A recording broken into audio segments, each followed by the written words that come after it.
Pessoal, estamos começando agora a nossa reflexão no Evangelho do dia de hoje, 13 de maio de 2022. Hoje celebramos a festa da aparição de Nossa Senhora de Fátima.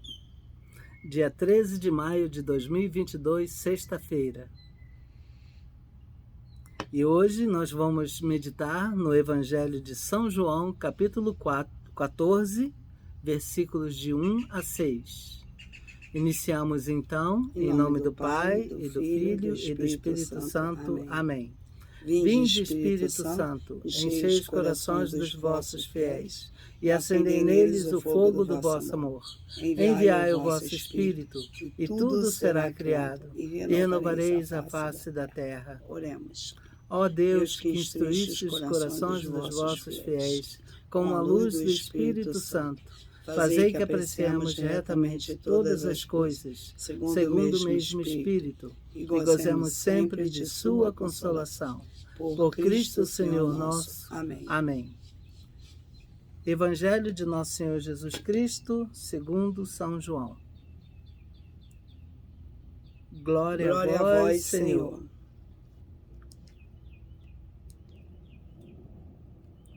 Naquele tempo, disse Jesus a seus discípulos: Não se perturbe o vosso coração. Tendes fé em Deus, tende fé em mim também. Na casa de meu Pai há muitas moradas. Se assim não fosse, eu vos teria dito: Vou preparar um lugar para vós. Quando eu tiver ido preparar-vos um lugar, voltarei e vos levarei comigo, a fim de que, onde eu estiver, estejais também vós. E para onde eu vou, vós conheceis o caminho. Tomé disse a Jesus: Senhor, nós não sabemos para onde vais. Como podemos conhecer o caminho?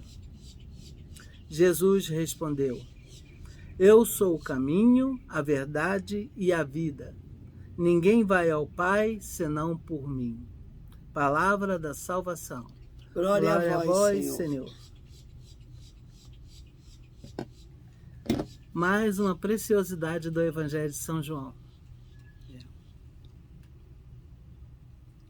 Não perturbe vosso coração. Então, quer dizer, Jesus se preocupava, né, com o sentimento que eles iam ter, né, de Jesus os deixar, né? Uhum. Então, Jesus estava confortando eles, né?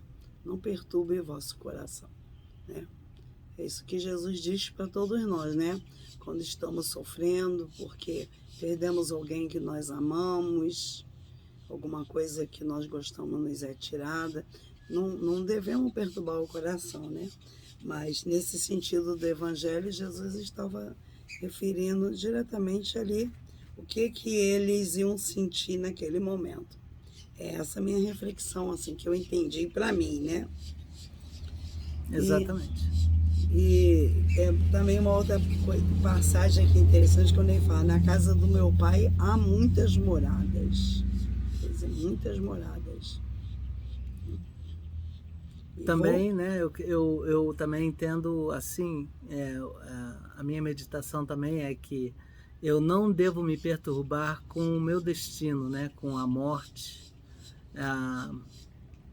porque todos nós um dia vamos ter que passar por ela, sem dúvida, mas que o nosso coração não fique perturbado, porque ele tem um lugar preparado para nós. E nós sabemos que não existe nada melhor do que um dia a gente poder partir e viver na casa do Pai. Ele fala assim: vou preparar um lugar para vós. E quando eu tiver ido preparar-vos um lugar, voltarei e vos levarei. Então, nessa passagem também eu entendo sobre a segunda vinda de Jesus, né? Que a gente sabe que ele vai voltar e vai nos levar, vai levar todos que estiverem ainda aqui, né? Quando eu diz o julgamento final, né? Então, e a fim de que onde eu estiver, estejais também vós. Então, sabemos que o nosso destino final, a nossa eternidade, é estar com Ele todo o tempo, né? É algo assim muito bom, né, para a gente saber. Quem gosta de Jesus, quem sabe que a sua vida é eterna e que nesse mundo assim tudo é passageiro e que a gente tem algo muito superior, muito melhor e que a morte não é o fim de tudo, né? Não devemos ter medo da morte, nem ter medo do nosso destino. A partir do momento que a gente busca o Senhor de coração sincero e aberto, a gente tem essa garantia de que a gente vai para um lugar muito bom, onde Deus vai estar e ali nós viveremos para sempre. E quem não quer viver para sempre, né? Vida, né? Todos querem vida. A gente nasceu para a vida, né? A gente nasceu para viver, né? E quando ele fala, né? É bem interessante, né? Como Tomé de novo pergunta, né? Senhor, não sabemos para onde vais, como podemos conhecer o caminho, né? Aí ele fala, ele responde para Tomé, né? Eu sou o caminho, a verdade e a vida. Então, em todas essas meditações que nós estamos tendo, Jesus sempre está afirmando isso, que ele é o caminho, né? Ele é o pão da vida, que ninguém vai ao Pai se não for por meio dele. Então, ele está dizendo, ninguém vai ao Pai senão por mim. Quer dizer, que ele é o caminho. Então, é bem interessante, né? Eles não conhecem o caminho, não conheciam, mas a missão de Jesus nesse mundo todo o tempo está sendo, né? Quando a gente lê no Evangelho, a gente vê que todo o tempo ele estava empenhado de mostrar o caminho para a gente. O que a gente deve fazer para ganhar a vida eterna? Todo o tempo. Segui-lo. Né? Assim como a gente quer chegar a um lugar e a gente tem que seguir por um caminho para poder chegar nesse lugar, se a gente quer chegar a Deus, nós temos que seguir Jesus. Ele é o caminho. Ele é o caminho por excelência. Isso é algo assim que a gente aprende desde a nossa catequese, né? Que ninguém vai ao Pai se não for por meio de Jesus, né? Esse é o caminho, esse é o mistério da Santíssima Trindade, né? Cada um tem uma função, né? Então, nesse domingo agora, na liturgia, vamos estar celebrando a festa da Ascensão do Senhor, né? Jesus sobe aos céus e depois, no próximo domingo, é a vinda do Espírito Santo e manda o Espírito Santo. É bem interessante como a liturgia, né? O ano litúrgico, como vai acontecendo uma sequência, né? Não é uma qualquer leitura que é lida ali, escolhida mais bonita, não. Elas todas têm um caminho, né? Uma finalidade. Começa e termina, né? Termina com o fim do ano litúrgico, quando entra no período do advento.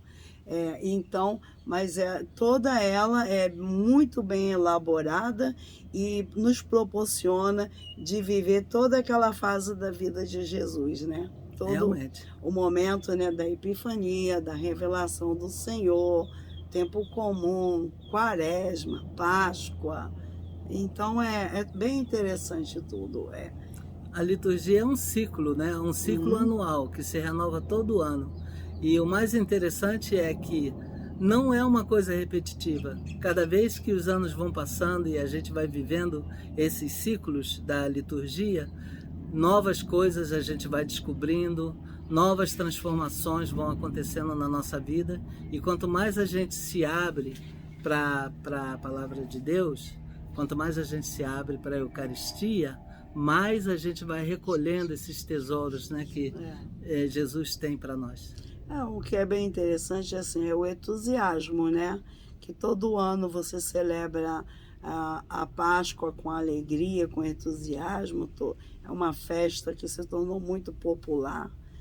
Tanto cristão como não cristão celebram Páscoa, gostam de comer o ovinho da Páscoa e ninguém entende bem o significado. Assim como o Natal também, né? O Natal também, né? Nós sabemos que tem até muitos judeus que gostam do Natal, da árvore de Natal, de estar junto, comer junto, mas todo ano ninguém fala assim, já estou cansado de Natal, está sempre acontecendo, eu não vou festejar o Natal esse ano, não. É como fosse uma algo novo, né? Que está acontecendo novamente, né?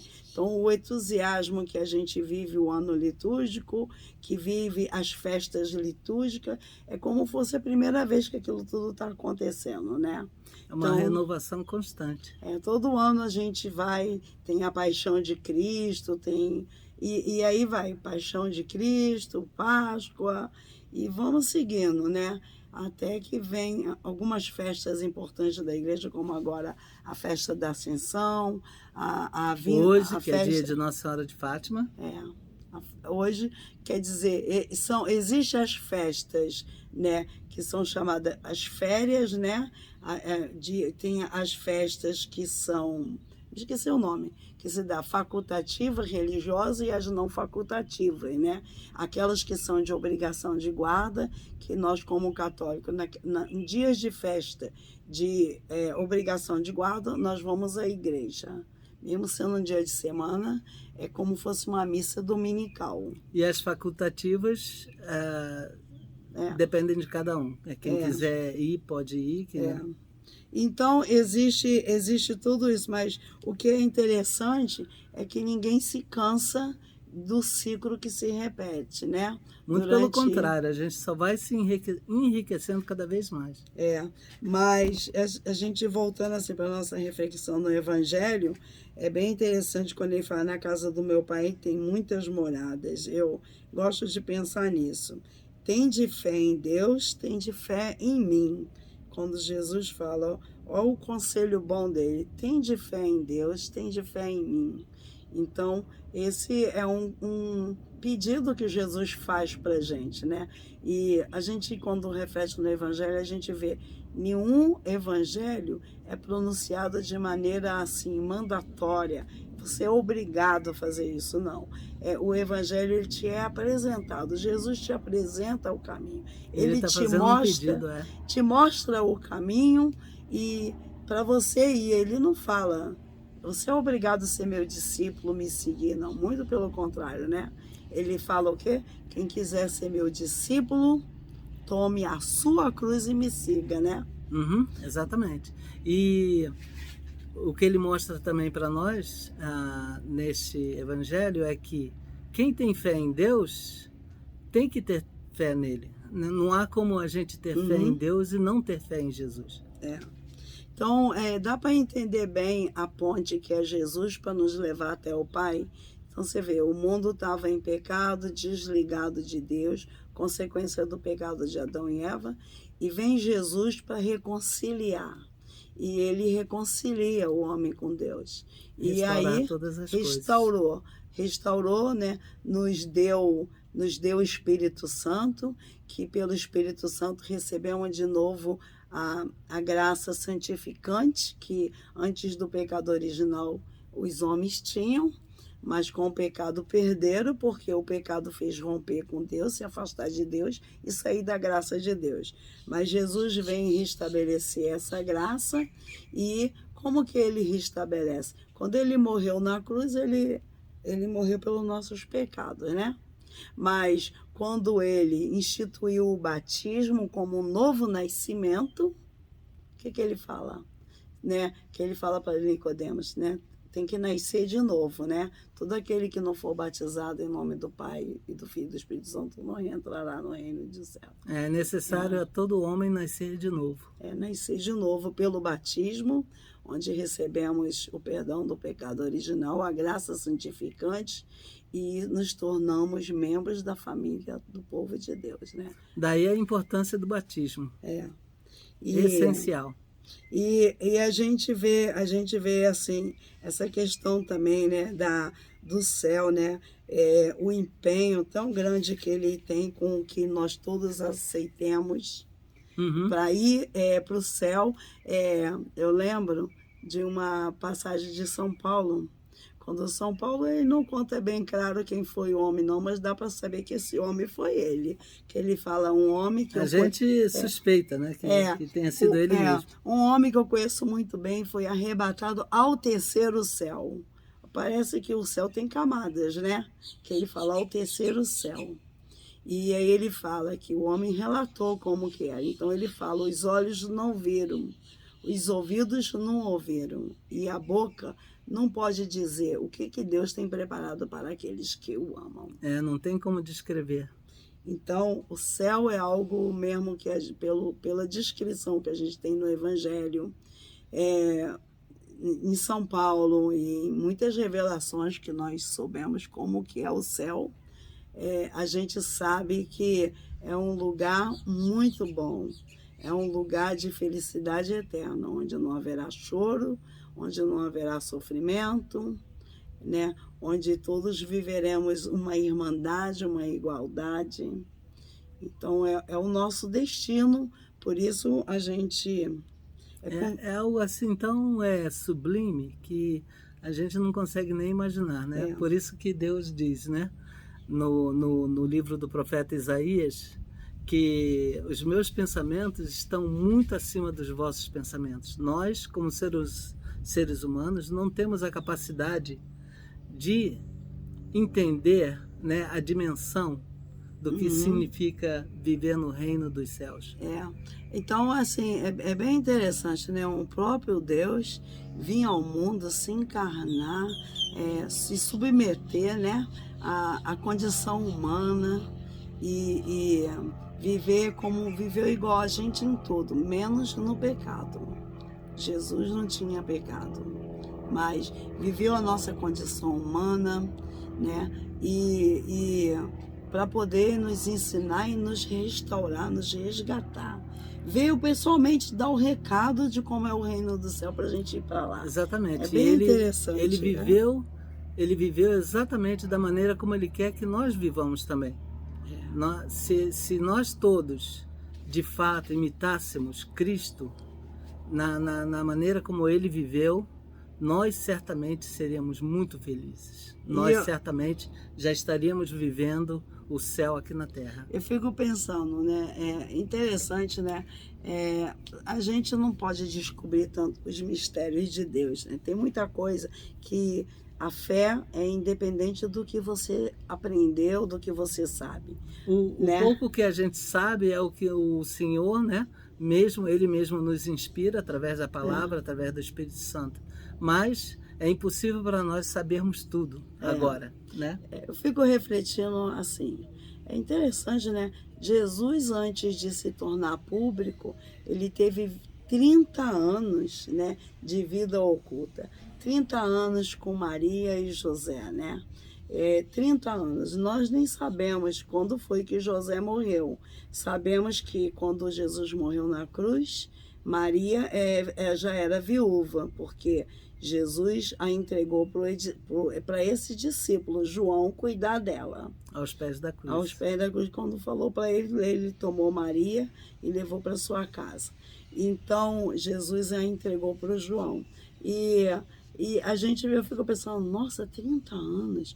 Como deve ter sido a convivência de José e Maria? Deve ter sido um céu. A casa deles deve ter sido um 30 verdadeiro anos, céu. assim, quantos anos que Jesus conviveu com eles, né?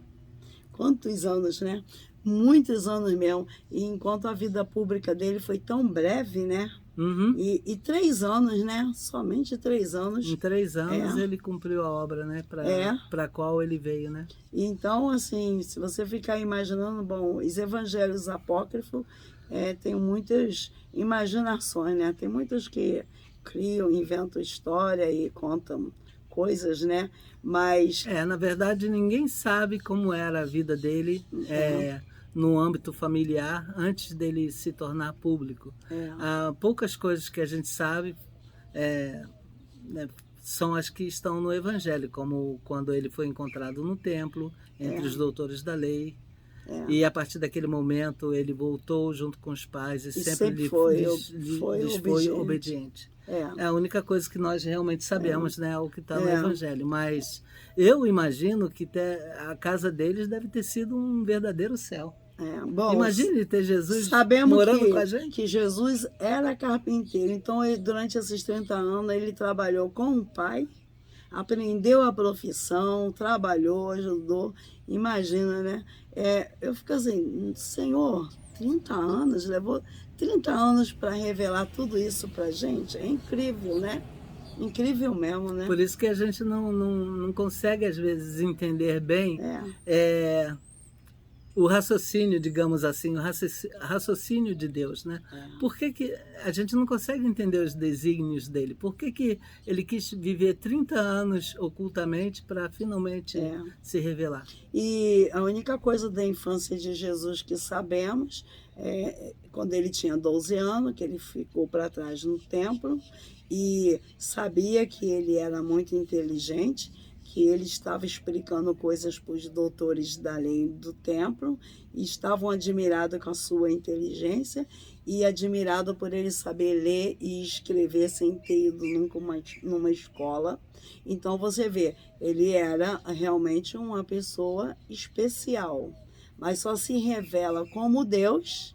Ele nunca deixou de ser Deus durante esses 30 anos, né? Nunca deixou. Mas ele só se revela como Deus quando ele recebe o batismo e aí ele começa a proclamar o reino de Deus. Aí ele começa a falar do reino de Deus, escolhe os discípulos.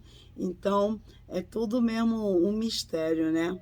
Como que Deus, ele tem o seu tempo para executar as coisas, né? Isso é verdade. Igual São Paulo falou, assim, quando chegou a plenitude dos tempos, na carta aos Gálatas, né? Ele fala, quando chegou a plenitude dos tempos, Deus enviou o seu Filho ao mundo nascido de uma mulher. Né? Exatamente. Então, tudo é mesmo assim, bom, e por isso Jesus falou, olha, vocês vão fazer muito mais do que eu fiz. Porque ele teve só 3 anos. Só 3 anos para cumprir tudo que ele cumpriu. E a gente tem tido muito mais anos para poder... E nós temos a vida inteira para fazer alguma coisa. Enquanto está vivo, né? E tem consciência, né? Mas a gente precisa isso. Primeiro, realmente para evangelizar, preciso ser evangelizado. Para santificar alguém, precisa ser santificado, que diz no catecismo da igreja, né? Exatamente. E a gente não pode falar o que imagina, tem que falar o que aprendeu, o que recebeu, né?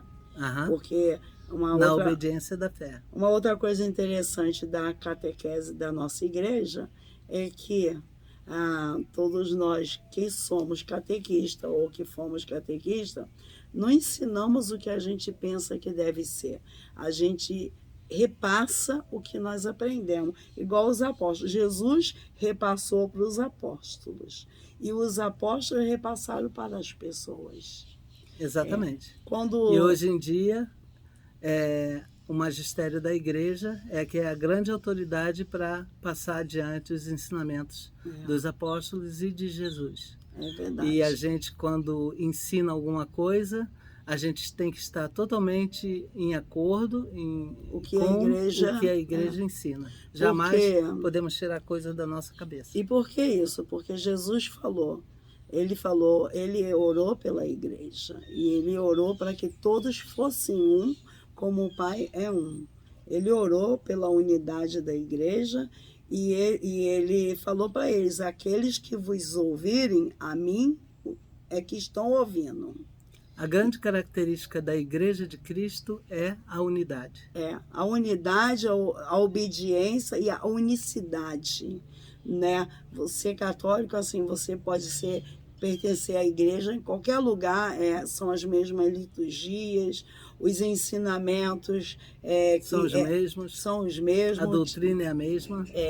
Os ensinamentos que nós temos hoje, assim, interpretações da Bíblia, tirado pelos padres da igreja, grandes teólogos, grandes filósofos, tradutores, né? Como São Jerônimo, que falava várias línguas, que traduziu a Bíblia para a nossa língua, para a Vulgata, né? Ele falava fluentemente o latim, o grego. Então você vê que as pregações, eu estava lendo, tem um site que chama Cleros.org, do Departamento da Doutrina da Fé. Muito bom, que ali tem interpretação da Bíblia, ensina bastante como entender. Mas se a gente não tivesse esse auxílio, seria muito difícil entender a palavra de Deus, né? A gente precisa recorrer, né? Igual o Filipe, né? Lembra aquela passagem que o apóstolo Filipe foi ensinar, né?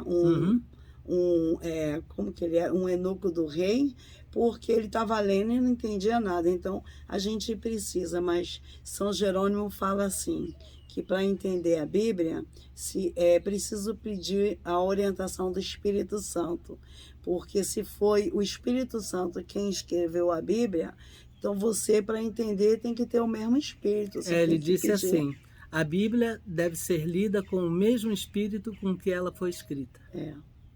Então, terminamos por aqui, né, com essa meditação, né, pedindo ao Senhor sempre que nos dê orientação, que nos ajude a entender e que aquilo que a gente não entende não seja um obstáculo para a gente não crer, né? Porque vai chegar o momento certo. A fé é independente, né? Existem pessoas que têm tanto conhecimento e não têm fé nenhuma. E aí não adianta nada o conhecimento que tem. Existem pessoas que não têm conhecimento de nada, mas têm uma fé inabalável. Que é mais importante. Então terminamos aqui. Muito obrigado mais uma vez pela participação de todos e esperamos mais uma vez nos encontrarmos amanhã. Que o Senhor nos abençoe, nos guarde na sua palavra, né? E que a gente não esqueça que Jesus é o caminho, a verdade e a vida, e Ele é que nos leva até o Pai. Que assim seja. Que Ele continue nos levando. Então terminamos rezando em honra de Nossa Senhora de Fátima, né? A Ave Maria. Ave Maria, cheia de graça, o Senhor é convosco. Bendita sois vós entre as mulheres, e bendito é o fruto do vosso ventre, Jesus. Santa Maria, Mãe de Deus, rogai por nós, pecadores, agora e na hora de nossa morte. Amém. Terminamos em nome do Pai, do Filho e do Espírito Santo. Amém. Então, fiquem com Deus, muita até paz, amanhã, se Deus a paz quiser. de Cristo, e até amanhã, se Deus quiser. Paz de Cristo. Tchau. Tchau.